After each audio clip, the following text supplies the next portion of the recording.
Hidup TV mempersembahkan Oase Rohani Katolik yang dibawakan oleh para imam Keuskupan Agung Jakarta. Selamat menyaksikan. Salam damai sahabat Oase Rohani Katolik yang terkasih. Apa kabar saudara pada hari ini? Semoga semua dalam keadaan sehat dan senantiasa dalam perlindungan dan berkat Tuhan. Senang sekali saya, Angelika Luciana, dapat kembali menjumpai sahabat yang terkasih pada hari ini. Saya akan menemani dalam acara Oase Rohani Katolik. Sahabat yang terkasih, hari ini dalam Pekan Biasa yang ke-16. Dan kita bersuka cita karena di studio telah hadir bersama kita Romo Alexander Erwin Santoso MSF, yang biasa akrab kita sapa dan kita kenal dengan Romo Erwin. Mari sahabat yang terkasih, kita bersama menyapa Romo. Romo Erwin, salam damai, selamat datang. Apa kabarnya hari ini, Romo? Salam jumpa untuk Anda semua, kabar saya baik. Semoga Anda juga demikian, para pemirsa dan juga pendengar, saudara-saudari semua yang bergabung bersama dengan Oase Rohani Katolik kita. Terima kasih Romo. Sahabat yang terkasih, sebelum kita memulai permenungan pada hari ini, marilah kita mengawalinya dengan sebuah doa yang akan dibawakan oleh Romo Erwin. Marilah kita berdoa. Dalam nama Bapa dan Putera dan Roh Kudus. Amin. Allah Bapa yang maha baik, maha kuasa dan kekal, Engkau adalah Allah yang kaya dengan berkat.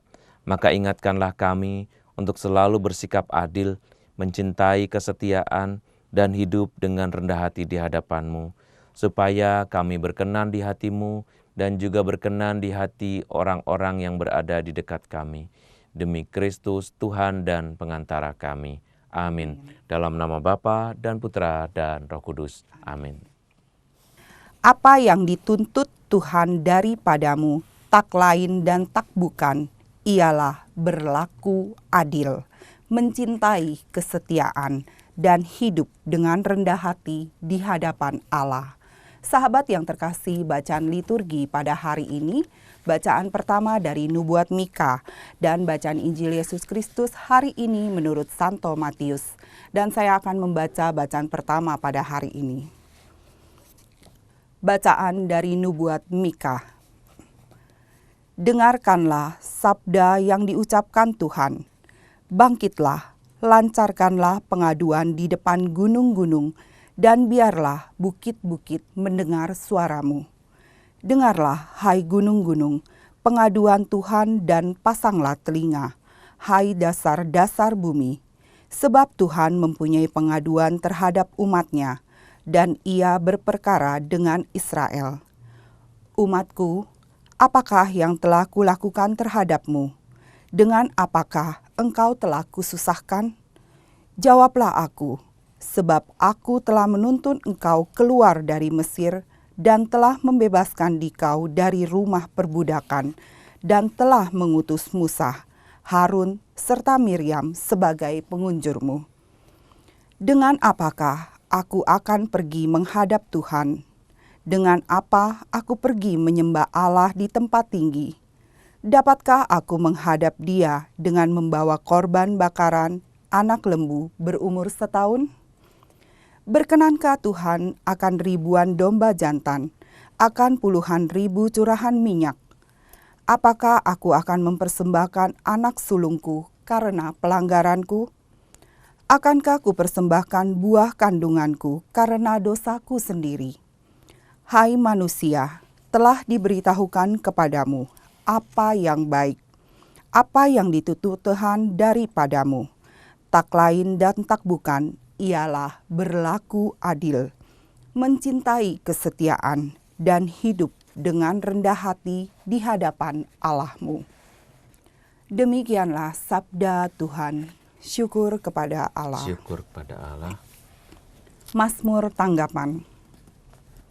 Siapa yang jujur jalannya akan menyaksikan keselamatan yang dari Allah. Siapa yang jujur jalannya akan menyaksikan keselamatan yang dari Allah. Bawalah kemari orang-orang yang kukasihi, yang mengikat perjanjian dengan daku, perjanjian yang dikukuhkan dengan kurban sembelihan. Maka langit memberitakan keadilannya, Allah sendirilah hakim. Siapa yang jujur jalannya akan menyaksikan keselamatan yang dari Allah. Bukan karena kurban sembelihan engkau kuhukum, sebab kurban bakaranmu senantiasa ada di hadapanku. Tidak usah aku mengambil lembu dari rumahmu atau kambing jantan dari kandangmu. Siapa yang jujur jalannya akan menyaksikan keselamatan yang dari Allah. Apakah urusanmu menyelidiki ketetapanku dan menyebut-nyebut perjanjianku dengan mulutmu, padahal engkau membenci teguran dan mengesampingkan firmanku? Siapa yang jujur jalannya akan menyaksikan keselamatan yang dari Allah. Itulah yang engkau lakukan. Apakah aku akan diam saja? Apakah kau kira aku ini sederajat dengan kamu? Aku menggugat engkau dan ingin berperkara denganmu. Siapa yang mempersembahkan syukur sebagai kurban, ia memuliakan daku. Dan siapa yang jujur jalannya akan menyaksikan keselamatan yang dari Allah. Siapa yang jujur jalannya akan menyaksikan keselamatan yang dari Allah. Sahabat yang terkasih, sekarang marilah kita mempersiapkan hati untuk mendengarkan bacaan Injil. Haleluya, haleluya, haleluya, haleluya, haleluya, haleluya, haleluya, haleluya. Hari ini janganlah bertegar hati, tetapi dengarkanlah suara Tuhan. Haleluya, haleluya, haleluya, haleluya. Tuhan sertamu. Dan sertamu juga. Inilah Injil Yesus Kristus menurut Matius. Dimuliakanlah Tuhan. Sekali peristiwa beberapa ahli Taurat dan orang Farisi berkata kepada Yesus, "Guru, kami ingin melihat suatu tanda daripadamu." Jawab Yesus kepada mereka, "Angkatan yang jahat dan tidak setia ini menuntut suatu tanda. Tetapi kepada mereka tidak akan diberikan tanda selain tanda Nabi Yunus. Sebab seperti Yunus tinggal di dalam perut ikan 3 hari 3 malam, demikian pula Anak Manusia akan tinggal di dalam rahim bumi 3 hari 3 malam. Pada waktu penghakiman, orang-orang Niniwe akan bangkit bersama angkatan ini dan menghukumnya juga. Sebab orang-orang Niniwe bertobat setelah mendengar pemberitaan Yunus. Dan sungguh yang ada di sini lebih daripada Yunus. Pada waktu penghakiman, Ratu dari Selatan akan bangkit bersama angkatan ini, dan ia akan menghukumnya juga. Sebab ratu itu datang dari ujung bumi untuk mendengar hikmat Salomo. Dan sungguh yang ada di sini lebih daripada Salomo. Saudara-saudari, demikianlah Injil Tuhan. Terpujilah Kristus. Roma Erwin, dari bacaan pada hari ini, bacaan pertama dari Nubuat Mika. Ada warta sukacita apa, Romo, bagi saya dan sahabat pada hari ini? Baik, saudara-saudari yang terkasih, sahabat Oase Rohani Katolik, pada hari ini, seperti dalam doa yang kita doakan bersama pada pagi hari ini, pada hari ini kita selalu ingin menjadi anak-anak Allah yang baik. Menjadi anak-anak Allah yang baik menurut Mika adalah dengan berlaku adil, mencintai kesetiaan, dan hidup dengan rendah hati di hadapan Allah. Dalam nubuat Mika, nubuat berarti sesuatu yang akan datang dikatakan sekarang. Jadi nubuat adalah suatu ramalan. Nah, Mika adalah nabi yang membuat ramalan atau nubuat. Dia katakan, "Dengarkanlah sabda yang diucapkan Tuhan. Bangkitlah, lancarkanlah pengaduan di depan gunung-gunung, dan biarlah bukit-bukit mendengar suaramu. Dengarlah, hai gunung-gunung, pengaduan Tuhan, dan pasanglah telinga, hai dasar-dasar bumi." Tuhan membuat pengaduan terhadap umatnya. Jadi ceritanya Tuhan mengadu nih. Tuhan menyatakan, mengadu itu bukan berarti ingin ingin supaya dibantu gitu ya, ingin supaya dibela, bukan. Tetapi Tuhan membuat pengaduan berarti Tuhan menunjukkan bahwa Ia telah membuat banyak hal terhadap bangsa Israel, tetapi bangsa Israel tidak membalas kebaikan Tuhan itu dengan suatu kebaikan dan kesetiaan. Di sini dikatakan barangkali kalau kita sering mendengarkan Mazmur, kita juga mendengarkan ya, misalnya kalimat ini. Umatku, apakah yang telah kulakukan terhadapmu?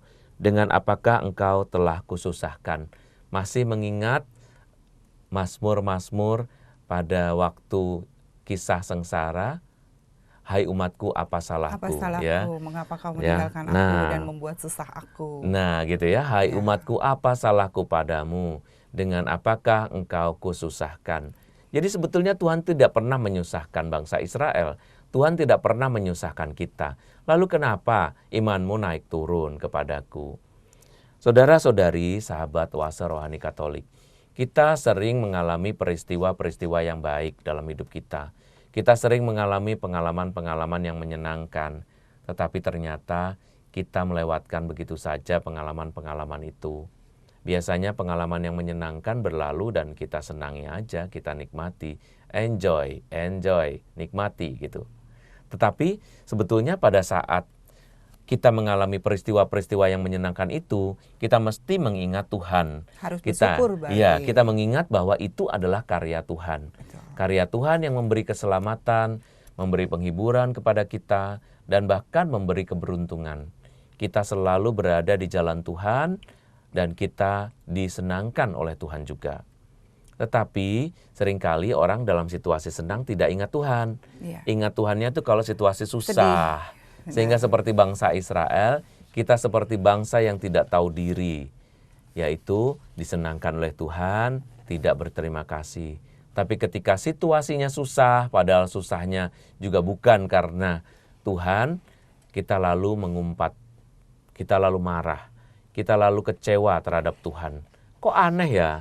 Hidup kita bisa seperti itu. Kadang in tune dengan Tuhan, nyambung dengan Tuhan. Kadang-kadang tidak nyambung dengan Tuhan. Dan bahkan merasa ingin memotong hubungan dengan Tuhan.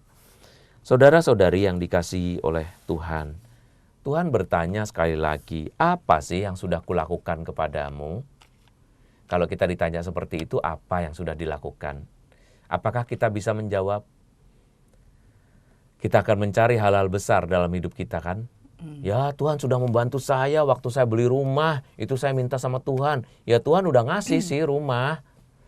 Dengan pernyataan udah ngasih sih. Itu berarti kan tidak seluruhnya ya. Udah ngasih sih itu kan berarti tidak seluruhnya oke gitu. Karena ya Tuhan kasih sih ukuran 36 sih saya dikasih. Tapi kan seperti ada sesuatu yang masih kurang. Ya Tuhan kasih, waktu saya minta pekerjaan, Tuhan kasih kok kerjaan meskipun tidak sesuai misalnya. Ada kata meskipun lagi ya. Jadi seolah-olah memang kita ini maunya, apa yang kita inginkan dan apa yang kita harapkan itulah yang terjadi. Tuhan harus nurut kita. Kalau tidak maka kita akan kecewa. Loh, siapa yang Tuhan, siapa yang umat?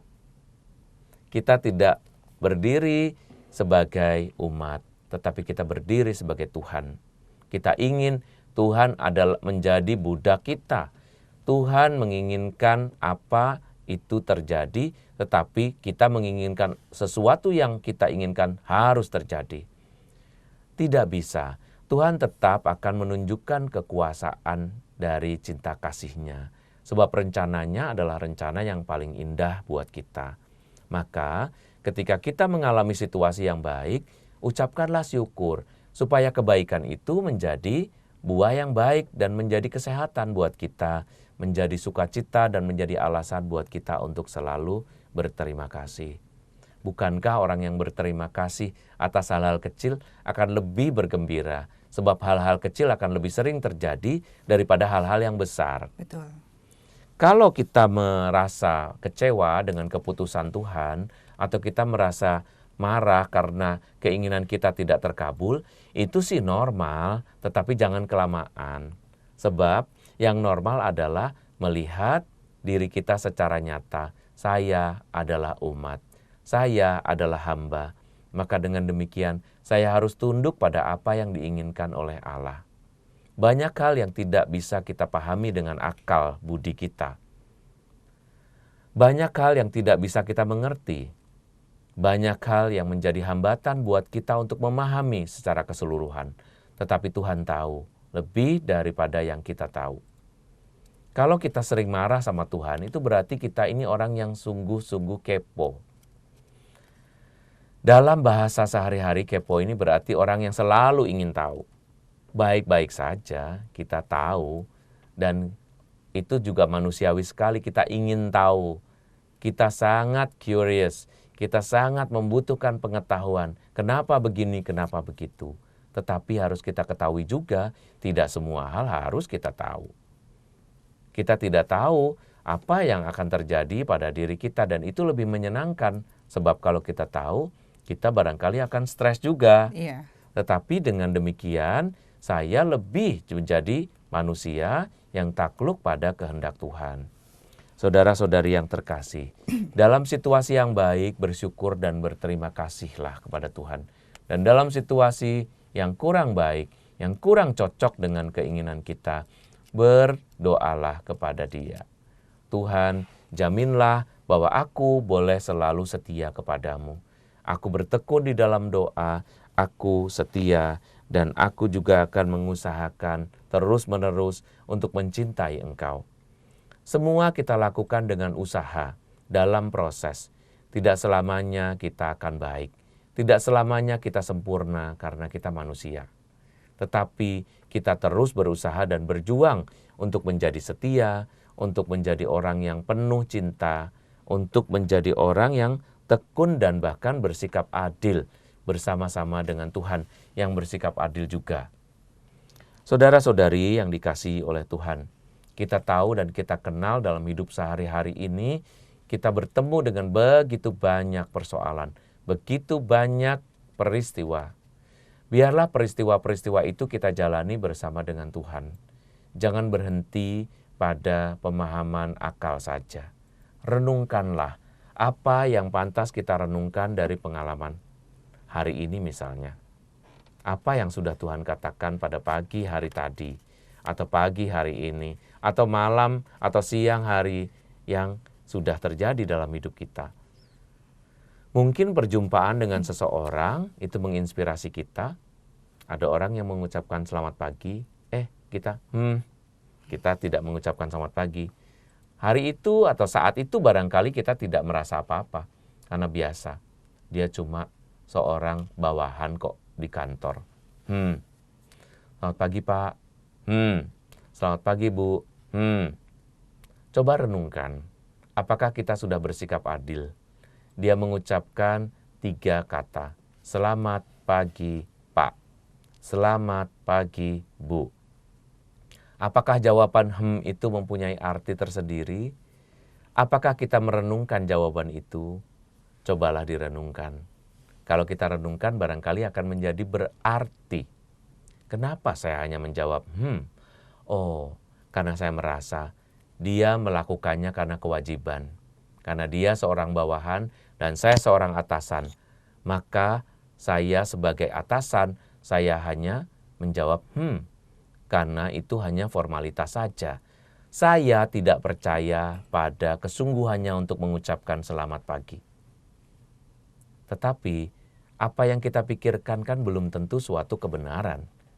Kita sudah bersikap tidak adil dengan karyawan atau dengan bawahan atau dengan siapapun yang kita jumpai atau mungkin dengan pembantu di rumah.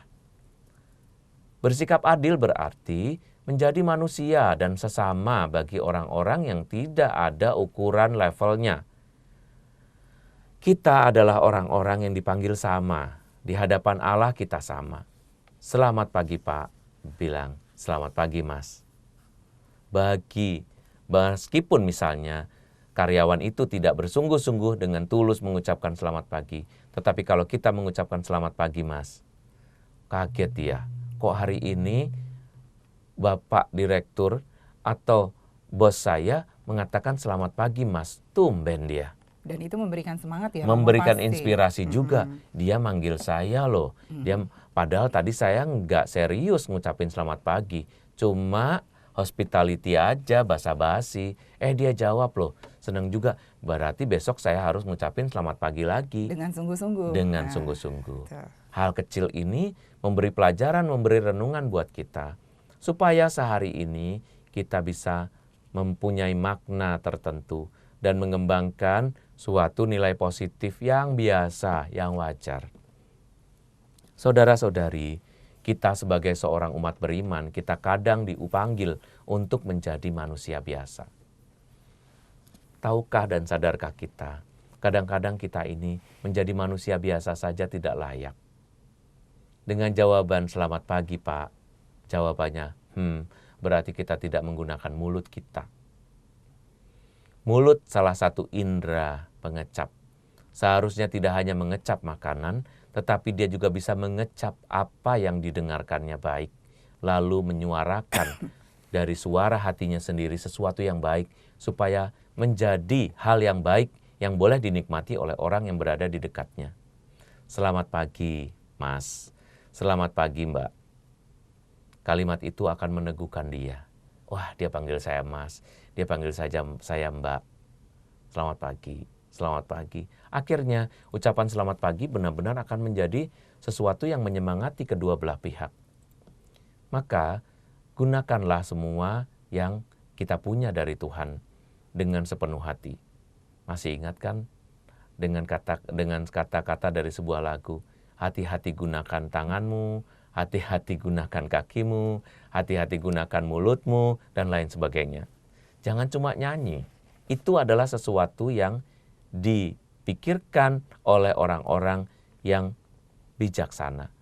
Menggunakan tangan, menggunakan hati, menggunakan mulut, menggunakan kaki, semua yang kita dapatkan dari Tuhan digunakan dengan baik dan hati-hati, maka itu adalah ciri dan simbol orang-orang yang beriman. Ciri atau simbol orang-orang yang manusiawi. Sungguh biasa, normal. Sungguh inilah orang yang, maaf saya menggunakan kata waras. Kewarasan saja kadang-kadang berkurang ketika kita bertambah hartanya. Betul. Kita merasa seolah-olah dengan melihat orang-orang yang menunduk-nunduk di hadapan kita karena kita berada. Selamat pagi Pak, pagi Pak, sambil nunduk-nunduk ya. Nunduk-nunduk, orangnya mengucapkan sambil mungkin dengan gaya-gaya khas bawahan. Lalu kita bahkan saja tidak ada. Mungkin senyum, masih lumayan senyum. Mungkin kita hanya nunduk, masih lumayan ada nunduknya. Kadang-kadang kita tidak berbuat apa-apa. Jadi seluruh badan yang dianugerahkan Tuhan kepada kita pun tidak kita pakai. Manusiakah kita? Sesamakah orang-orang yang berada di dekat kita? Jangan berpikir terlalu tinggi. Gajimu tidak cukup membuat orang menjadi hormat secara tulus. Uang yang kamu punya, penampilan yang kamu punya dan kamu peroleh atau kamu tampilkan, belum tentu membuat engkau menjadi mulia di hadapan orang-orang yang berada di dekatmu. Tetapi sentuhan dan sapaan yang bersahabat barangkali akan membuat orang terpesona. Kamu dipanggil untuk penyelamatan. Sehingga kehadiran kita sungguh-sungguh menjadi kehadiran Tuhan sendiri. Barangkali itu yang sementara bisa kita renungkan sebagai permenungan yang baik untuk kita renungkan hari ini. Iya, Romo tadi kan Romo banyak mengungkapkan tentang berbagai macam. Kita harus bisa merubah dari diri kita sendiri ya Romo ya. Menciptakan lingkungan yang baik. Kalau dari yang tadi dibacakan ini Romo, ada kata-kata untuk bersikap rendah hati. Nah ini yang sangat sulit ya. Tadi Romo juga bilang, kadang-kala orang yang tinggi itu suka karena congkaknya merasa lupa status diri sebenarnya di hadapan Tuhan, jadi tidak ada lagi kerendahan hati. Bagaimana kita bisa memperoleh kerendahan hati ya Romo ya? Kerendahan hati itu sebetulnya adalah kesadaran normal, wajar. Saya manusia, dia manusia. Dia manusia, mereka manusia, kita semua manusia yang sama. Yang membedakan adalah saya tidak punya masalah keuangan. Barangkali kamu punya masalah keuangan. Tapi saya punya masalah yang lain kalaupun saya punya uang. Berarti kita semua orang-orang yang membutuhkan bantuan dan pertolongan orang lain. Seorang bos besar pun tidak akan pernah bisa menjadi bos kalau tidak ada orang satupun yang bekerja baginya. Kebijaksanaan ini kan normal. Kalau dipikirkan, direnungkan dalam waktu 10 detik aja udah tahu, iya, saya bisanya jadi bos karena ada bawahan. Kalau nggak ada orang-orang yang jadi bawahan, nggak bisa saya bos. Saya bisanya mendapatkan keuntungan sebesar ini karena ratusan bawahan yang bekerja untuk saya. Saya tidak bisa meminta kepada Tuhan supaya Tuhan menganugerahkan kepada saya uang-uang ini. Tetapi saya bisa memberikan uang kepada mereka justru karena mereka juga sudah bekerja, bukan karena kemurahan hati saya. Maka dengan begitu orang yang menjadi sadar bahwa sebetulnya dirinya sendiri tidak dapat semulia itu kalau tidak ada orang lain. Nah, pemikiran-pemikiran seperti ini akan membuat orang jadi rendah hati. Saya harus baik-baikin karyawan, saya harus bersikap lembut sebagai sesama, sehingga karyawan mencintainya. Sehingga orang-orang yang berada di dekatnya, bahkan pasangan atau anak-anak, menemukan pribadi ilahi sendiri dalam sikap rendah hati. Kerendahan hati sebetulnya adalah tanda orang-orang yang bijaksana dan berhikmat. Jadi kalau dia sudah rendah hati, dia akan memperoleh rahmat kebijaksanaan Iya, dengan sendirinya ya. Rahmat kebijaksanaan itu adalah rahmat dari Tuhan. Betul. Maka mintalah kepada Tuhan supaya makin bijaksana. Kadang-kadang sikap congkak, sombong, tinggi hati, terlalu bangga dengan diri sendiri dan melupakan kebaikan orang lain adalah sikap yang tidak normal. Adalah sikap lupa diri. Orang-orang seperti ini baru akan merasakan betapa orang lain sangat dibutuhkan kalau dia sudah jatuh. Tetapi jangan sampai kita jatuh dulu baru bertobat. Betul. Atau baru atau sadar ya. Tetapi kita membutuhkan sesuatu yang baik dari Tuhan. Dan kita sekarang menyampaikan kebaikan itu kepada orang lain. Itu normal. Itulah yang disebut bijaksana dan itulah manusia biasa. Dan manusia rendah hati tentunya manusia yang selalu bisa bersyukur dengan situasi apapun di hadapan Tuhan ya Romo. Romo, kita akan rehat sejenak dulu ya Romo Erwin. Sahabat yang terkasih, kita akan merenungkan sesaat apa yang sudah disampaikan oleh Romo Erwin. Dan kita akan kembali pada perbincangan rohani di sesi yang kedua. Hidup TV mempersembahkan Oase Rohani Katolik yang dibawakan oleh para imam Keuskupan Agung Jakarta. Selamat menyaksikan. Salam damai sahabat Oase Rohani Katolik yang terkasih. Kembali lagi bersama Romo Alexander Erwin Santoso MSF dan saya Angelica Luciana. Anda masih menyimak Oase Rohani Katolik. Sahabat yang terkasih, bila Anda mempunyai pertanyaan seputar iman, Anda dapat menyampaikan melalui SMS 082210361555 atau Anda dapat men-sharingkan pengalaman iman Katolik Anda melalui email orkkac@yahoo.com. Romo Erwin, kita kembali lagi pada dialog iman di sesi yang kedua. Kalau dari bacaan Injil menurut Santo Matius pada hari ini, ada hikmat sukacita apa, Romo? Dalam sesi yang pertama tadi saya menyampaikan bagaimana kita harus bersikap sebagai umat Allah. Kita perlu setia, kita perlu bersikap adil, kita perlu juga menganggap manusia yang lain sebagai sesama kita. Karena memang kita sama seperti mereka, sederajat dan sama-sama anak-anak Allah di hadapan Allah. Maka dalam bagian yang kedua ini kita masih diminta oleh Tuhan untuk bersikap setia. Kita masih diminta kepada Tuhan untuk bersikap bijaksana. Kali ini bijaksananya adalah di hadapan Allah. Kalau tadi di hadapan manusia, sekarang diminta kita bersikap adil, diminta untuk mencintai dan setia serta rendah hati di hadapan Allah. Kenapa di hadapan Allah? Karena beberapa ahli Taurat dan orang Farisi berkata kepada Yesus, "Kami ingin melihat suatu tanda daripadamu." Kalimat ini bisa dianggap sebagai suatu hal yang mencoba Tuhan. Jadi mencobai Tuhan dengan meminta, "Tolong Tuhan kasih tanda, tolong Tuhan kasih pengetahuan, tolong Tuhan tunjukkan." Kalimat itu ternyata dalam Injil hari ini, ya, dalam Injil Matius dikatakan sebagai sesuatu yang tidak terlalu disukai oleh Tuhan. Padahal ya mohon kesadaran bagi kita masing-masing juga. Kadang-kadang kita meminta loh suatu tanda dari Tuhan. Iya, betul. Ya, sadar, tidak sadar, atau bahkan dikatakan atau tidak dikatakan, kita sering meminta tanda kepada Tuhan. Benar. Tolong Tuhan jawab doa saya. Itu kan nyuruh. Mm-mm. Tolong Tuhan saya ingin melihat. Sama juga. Tolong Tuhan berilah kesembuhan. Kalau aku berdoa ini sembuh, aku akan datang lagi. Itu kan kalau. Ya kan? Biasanya peziarah-peziarah juga mengatakan hal yang sama ya. Iya. Kalau aku bisa terkabul permohonanku, maka aku akan pergi lagi. Oke, itu baik sekali. Tapi itu harus dipahami, jangan sering-sering. Karena itu adalah cara kita untuk mencobai Tuhan.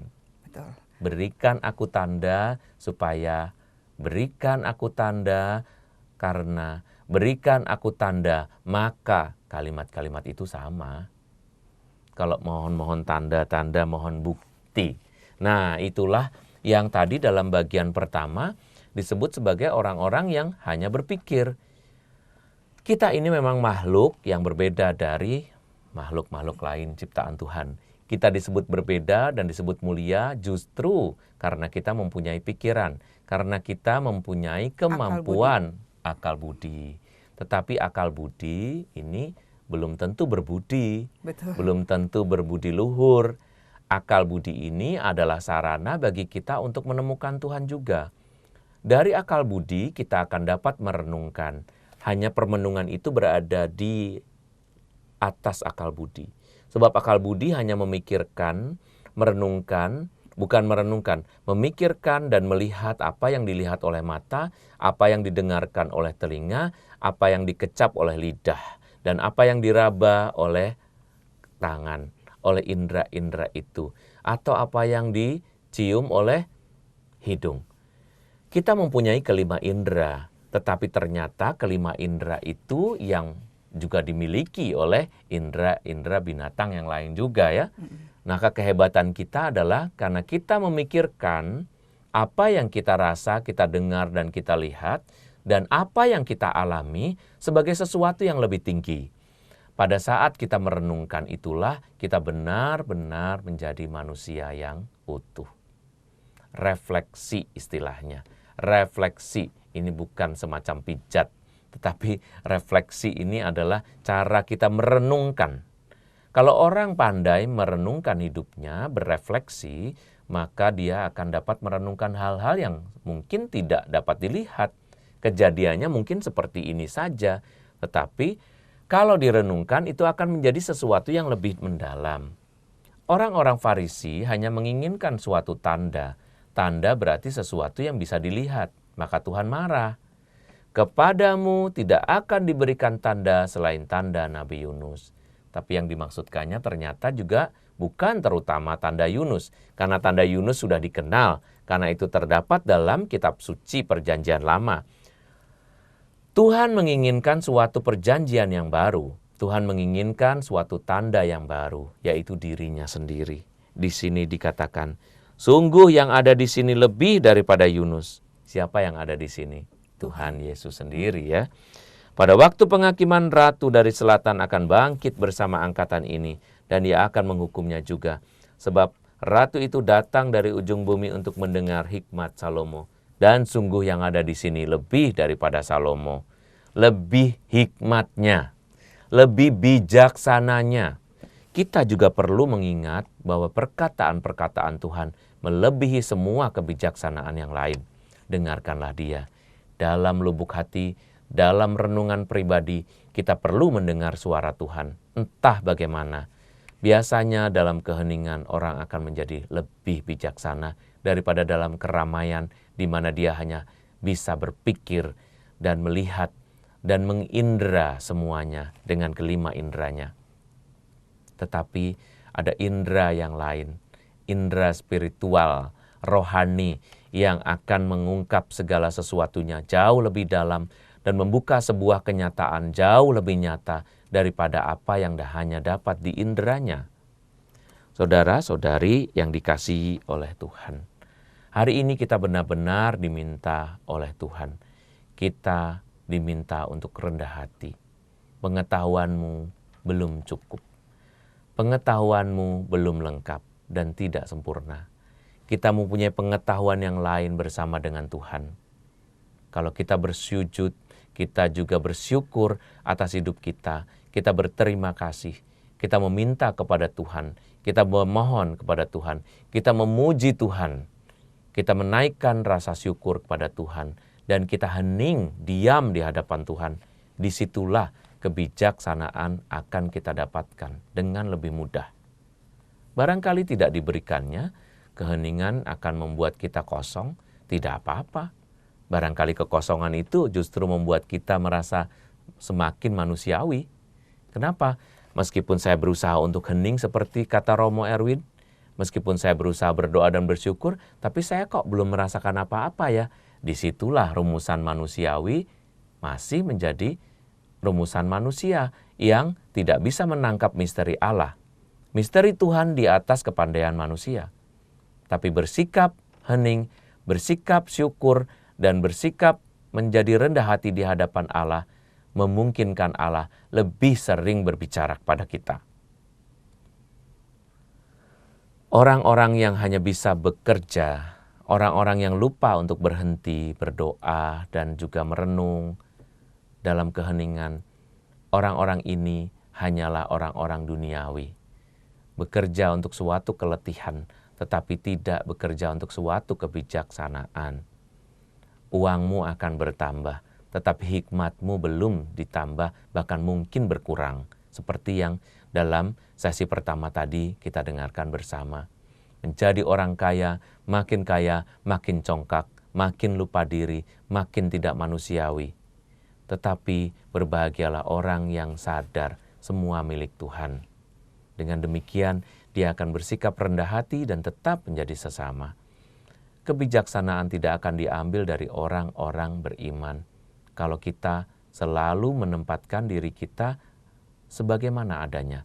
Manusia biasa, manusia yang tidak luput dari kesalahan, terbatas, dan manusia yang terus-menerus mencari Allah. Betul.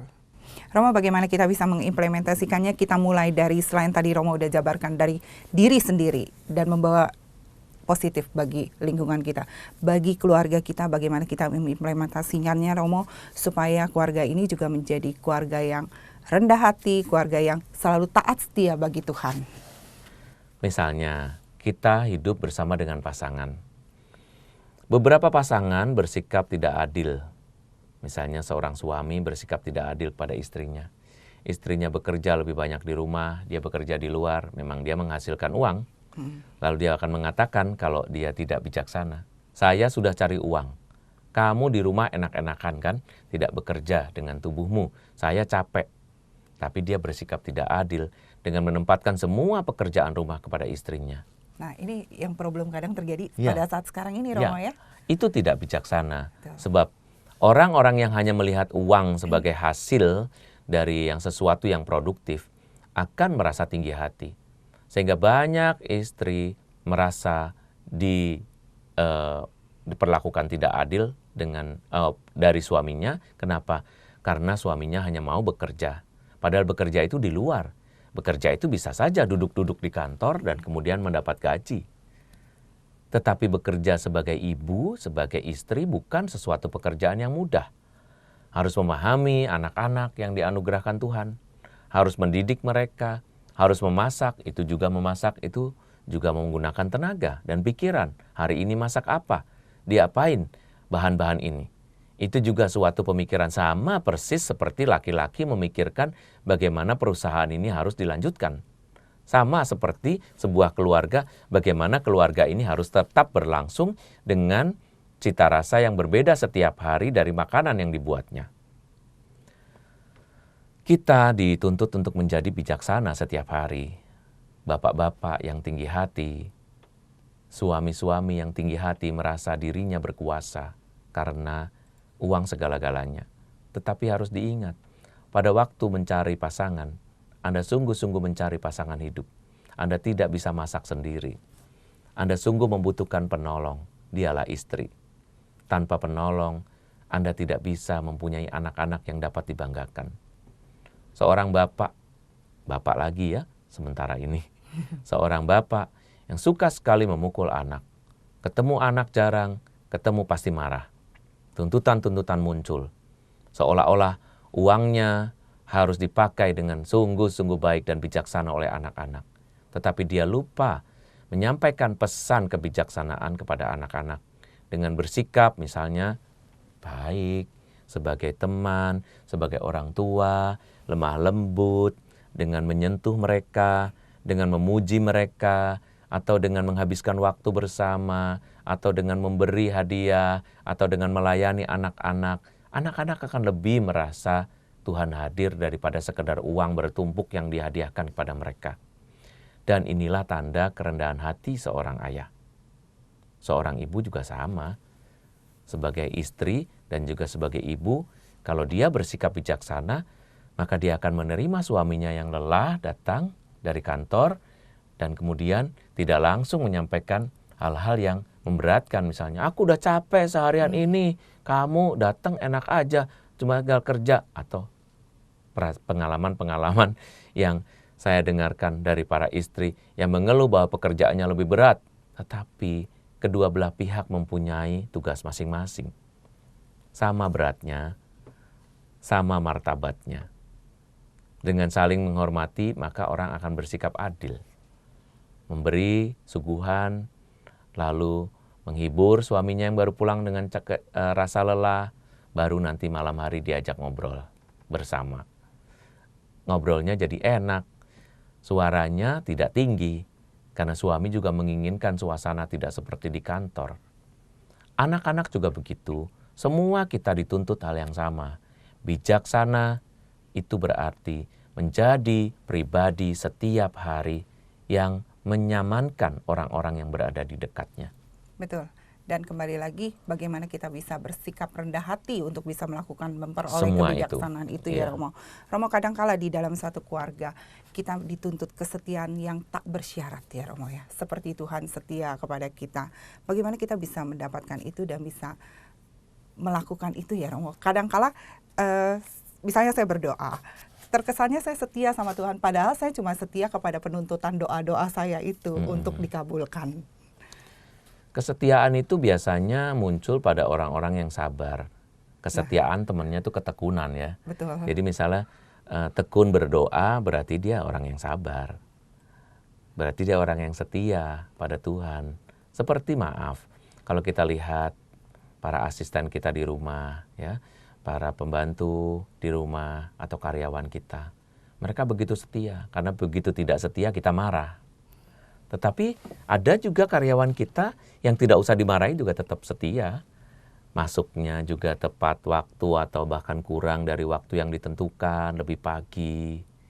Kita lihat dari mereka kesetiaan dan ketekunan itu. Kita juga harus belajar untuk menjadi tekun dan setia. Sebab di atas kita masih ada atasnya lagi, yaitu atasan kita kan. Di atas atasan kita juga masih ada sesuatu yang sampai akhirnya yang paling atas adalah Tuhan sendiri sebetulnya. Kalau dilihat begitu, kita menjadi sadar ya bahwa kita ini bukan siapa-siapa. Maka bersikap bijaksana berarti bersikap setia dan tekun tadi. Tapi kadangkala yang tadi Romo bilang juga di sini terkesan setia, padahal sepertinya menuntut kehendak itu untuk dilakukan ya Romo ya. Itu lain lagi. Beda kalau, lagi. Ya, kalau kesetiaan itu menuntut, kita misalnya dalam berdoa ya, saya akan berdoa 9 kali, novena dan lain sebagainya, supaya saya dapat meraih ini dan supaya Tuhan mengabulkan itu. Ini suatu kesetiaan bersyarat. Kesetiaan bersyarat ini banyak temennya. Saya mau puasa Senin Kamis supaya, saya mau datang ke gereja setiap hari supaya anak saya lulus, supaya suami saya setia. Saya mau berdoa tiap hari, doa rosario, nanti doa koronka, doa kerahiman ilahi, supaya, kalau supaya semua ya biasa, banyak temennya ya. Tapi kalau nggak ada supayanya, saya mau berdoa karena saya bersyukur, berterima kasih. Nah barangkali doa ini akan menghasilkan justru rahmat-rahmat tersembunyi yang akan dianugerahkan dengan bebas kepada kita dari Allah. Bebas artinya bebas mau dikasih mau enggak. Tetapi saya merasa ini sudah menjadi lifestyle, cara hidup saya berdoa. Setia tiap minggu ke gereja, jam pertama pada pagi hari, itu adalah suatu kesepakatan dan habit yang sudah menjadi milik kita. Sehingga kita tidak perlu orang-orang lain menyuruh-nyuruh atau memaksa-maksa, atau karena tanggung jawab kita, maka kita harus datang sepagi itu. Karena saya sudah menemukan lifestyle saya, cara hidup yang saya pilih, yang ini yang baik. Buat saya berdoa pada pagi hari itu lebih nyaman misalnya, seperti itu. Dan itu harus ditumbuhkan dari diri sendiri dulu ya Romo ya. Harus ditumbuhkan dari diri sendiri dengan kesadaran akan cinta Tuhan.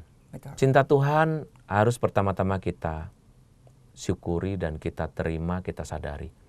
Kalau kita hanya menerima rumusan cinta Tuhan itu sebagai apa yang dikatakan orang lain dan belum kita rasakan, dugaan saya kok sulit ya. Tapi kalau kita sendiri menemukan, iya, hidup ini adalah hasil dari cinta Tuhan. Wah, kalau hasil dari cinta Tuhan, dengan sendirinya saya akan melakukannya. Dengan sendirinya saya akan setia. Dengan sendirinya akan bersikap adil. Saya akan tekun. Dan terutama melakukan semua itu juga di dalam kasih. Kenapa? Karena Tuhan sudah mengasihi saya. Tuhan sudah mengasihi saya lebih dulu.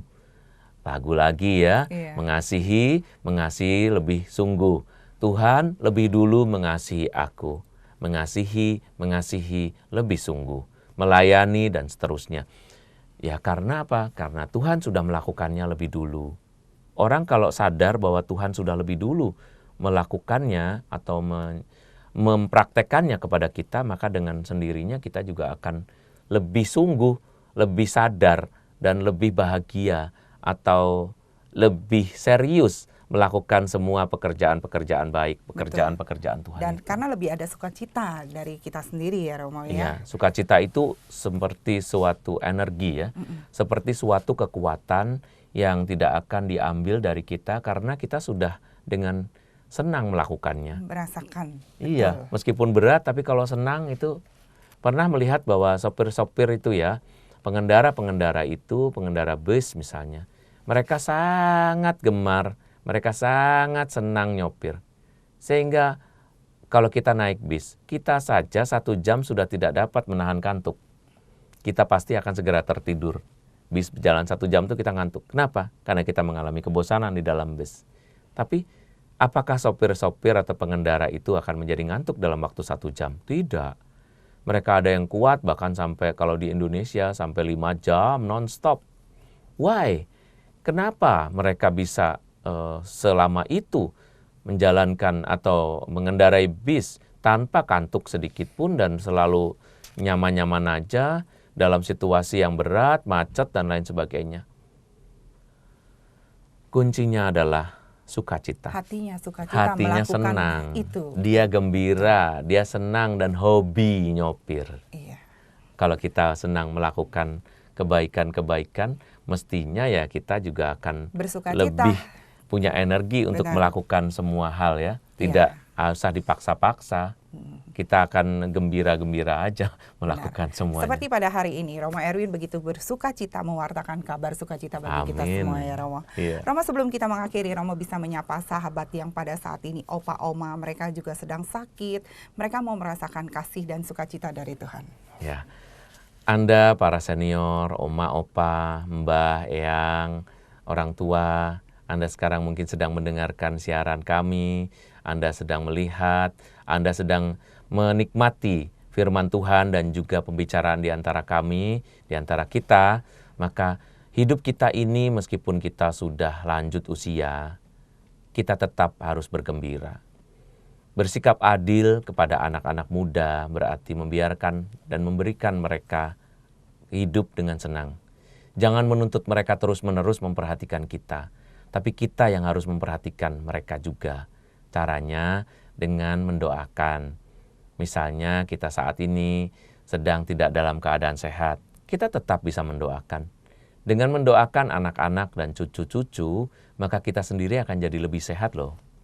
Daripada kita terus-menerus berfokus pada penyakit kita, pada kelemahan kita barangkali hanya akan dipenuhi dengan keluhan. Dan itu akan membuat kita malah tambah lemah. Tapi bergembira, atas hidup yang dianugerahkan, anaknya masih bisa kerja dengan baik, anaknya masih mau menampung di rumah, atau anaknya masih mau membiayai kehidupan di masa tua bagi orang tuanya, dan anaknya hidup dalam kebaikan dengan pasangannya, dan juga menjadi orang tua yang baik bagi cucu-cucu Anda, itu harus disyukuri. Hidup ini semua adalah kesempatan buat kita melakukan perbuatan-perbuatan baik kan? Saran saya, supaya kita menjadi bijaksana, meskipun kita dalam situasi tidak bekerja, tidak jarang kita justru sibuk dengan pikiran kita sendiri. Tapi ini saatnya buat kita untuk tidak menyibukkan diri, membiarkan Tuhan bekerja melalui keheningan kita. Tuhan memberi kesempatan kita untuk sendiri, sementara anak-anak dan cucu-cucu beraktivitas, kita sendiri. Kita pikirkan dan kita ingat berkat-berkat apa yang sudah Tuhan berikan kepada kita. Kita doakan mereka, kita jadikan saat ini menjadi saat yang menyenangkan. Sehingga nanti kalau anak-anak dan cucu-cucu pulang, mendapati oma opanya, mbah, eyang, kakung, dan lain sebagainya sebagai pribadi-pribadi yang menyenangkan. Kita tidak menjadi beban buat mereka, tetapi kita justru menjadi tempat buat mereka merasa nyaman dan senang. Bersyukur karena orang tuanya masih hidup, orang tuanya masih bergembira dan masih menginspirasi. Apalagi kalau Anda masih sehat, olahraga kecil-kecil, lalu hidup dengan nyaman, gembira membagikan kisah-kisah masa lalu yang menyenangkan. Itu saja sudah membuat Anda menjadi berkat loh. Betul. Bagi orang-orang serumah. Iya. Terima kasih Romo Erwin. Romo Erwin, terima kasih buat kebersamaannya pada hari ini. Apa yang Romo wartakan memberikan inspirasi dan semangat beriman bagi saya dan sahabat yang terkasih.